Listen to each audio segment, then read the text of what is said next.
আসসালামু আলাইকুম আমার প্রিয় মুসলমান বন্ধুরা, ভাইরা, মা বোনেরা।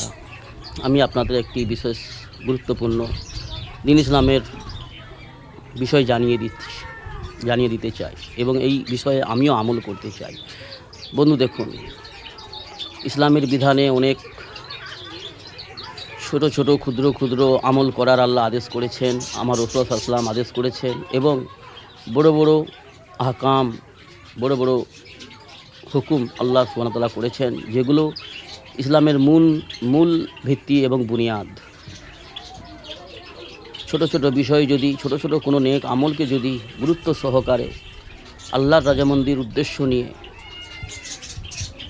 সমাজের সুস্থতা এবং সমাজের কল্যাণের উদ্দেশ্য নিয়ে যদি ছোট ছোট আমল করা যায়, এতে করে এর প্রতিদান আল্লাহ বেশুমার দেবেন, বেহিসাব দেবেন, অনেক বড় প্রতিদান দেবেন। যেমনভাবে ছোট ছোট আমল কি, যেমন আমরা রাস্তাঘাটে চলাফেরা করি, প্রয়োজনে অবশ্যই চলাফেরা করি সকলেই। রাস্তায় যদি একটা কোনো ইটের টুকরা পড়ে থাকে বা কোনো একটা কাঁচের টুকরা পড়ে থাকে বা কোনো একটা পেরেক জাতীয় জিনিস বা কোনো কলার চপা, কলার ছাল, এরকম আরও কিছু বস্তু যেগুলো মানুষের ক্ষতিকারক,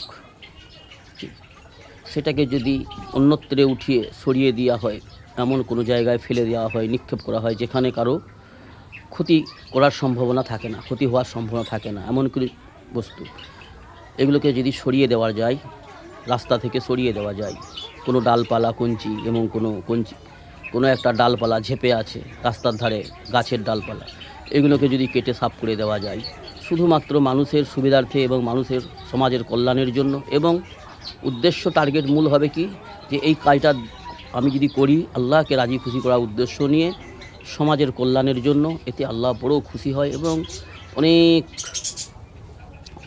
ফায়দা দেবেন, অনেক লাভ দেবেন, অনেক সওয়াব দেবেন, এর বিনিময় প্রতিদান অনেক দেবেন। কিন্তু বড় বড় আমল, যেমনভাবে আল্লাহ যেগুলো ফরজে আইন করেছেন, নামাজ, রোজা, জাকাত এবং কুরবানি, এই যে বড় বড় আমলগুলো আল্লাহ করার আদেশ করেছে, কিন্তু এই কাজগুলোকে যদি বড় বড় আমল যদি রিয়াকারির সঙ্গে হয়ে যায়, যেমন আমাদের সমাজে আমরা দেখেছি রিয়াকারির সঙ্গে অনেক আমল হতে, কোনো ব্যক্তি বড় একটা জন্তু কুরবানি দিচ্ছেন, বড় একটা জন্তু কুরবানির সময়, বকরা ঈদের সময় বড় একটা জন্তু কুরবানি দিচ্ছেন এবং সে গর্ব করে বলছেন যে আমার গ্রামে এত বড় পশু কুরবানি দেওয়ার মতন কারো অকাত নেই, আমি একমাত্র দিচ্ছি, বা এমন কিছু, বা কেউ হজ করছে, হজে যাচ্ছে, আমাকে লোকে হাজি বলবে, যে আমাকে লোকে সম্মান করবে, তো নামাজ পড়ছে, অল্প কিছুদিন নামাজ পড়ার পরে 2 মাস 4 মাস 6 মাস নামাজ পড়ার পরে তার কপালটাকে সে ঘষে ঘষে কালো করে ফেলছে, তো আমাকে লোকে নামাজি বলবে। বা জাকাত দিচ্ছে, বছরে জাকাত দিচ্ছে যখন রমজান মাসে, তো লোকে আমাকে অনেক দাতা বলবে, যে জাকাত দিয়ে গর্বিত হচ্ছে। আবার অনেককে হয়তো আজে বাজে অনেক মুখের দ্বারায় কথাও বলে দিচ্ছে, জাকাত দেওয়ার পরেও আল্লাহর বিধান মানছে, কিন্তু সে দম্ভ ভরে। তো এইরকম কোনো বড় বড় আমল যদি কেউ রিয়াকারির সঙ্গে করে, এত বড় বড় আমল করার পরেও এই বড় বড় নেক আমলের বদলা পাওয়া তো অনেক দূরের কথা। এই আমলগুলিকে রিয়াকারির দ্বারা যদি কেউ করে বসে, কোনো মানুষকে খুশি করার জন্য বা নিজের নফসকে খুশি করার জন্য যদি এই বড় বড় আমলগুলো কেউ করে বসে, তাহলে কিন্তু সে সেই কাজের বিনিময়ে সওয়াব তো পাবে না, ঘুরে শাস্তি পাবে, আল্লাহ নারাজ হয়ে যাবে, এই কাজের বিনিময়ে সে শাস্তি পাবে।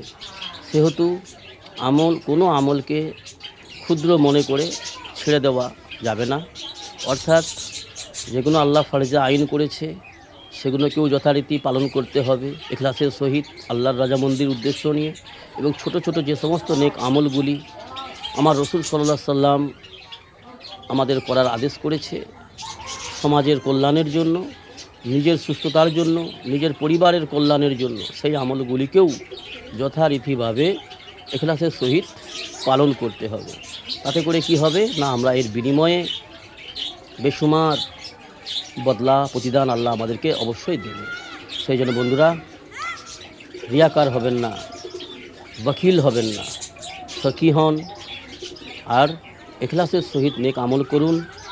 অন্তরের উদ্দেশ্য শুধুমাত্র যেন আমার আল্লাহ রাজি হয়ে যায় আমার নেক আমলের দ্বারাই। অহংকারী হবেন না আর বখিল হবেন না।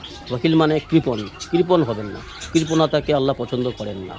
কৃপণ ব্যক্তি কখনোই আল্লাহর বন্ধু হতে পারবে না। সখী ব্যক্তিকে আল্লাহ অত্যাধিক ভালোবাসে, চাহে সে মুসলমান হোক, চাহে সে নন মুসলমান হোক। যা সখী দুর্বল, অসহায়, কমজোর, মহতাজ যারা, তাদের সাহায্য করা। আল্লাহ যেই যতটা পরিমাণে তোমাকে অর্থ সম্পদ দিয়েছে, সেই অর্থ থেকে দুর্বল, কমজোর, অসহায় যারা, তাদেরকে সহযোগিতা করা, সাহায্য করা, এমন ব্যক্তিকে আল্লাহ অত্যাধিক ভালোবাসেন, পছন্দ করেন। আল্লাহ আমাদের দিন ইসলামের সহি বুঝ দান করুন এবং নেক আমল করার তৌফিক দান করুন। আল্লাহুম্মা আমিন। সুবহানাল্লাহ।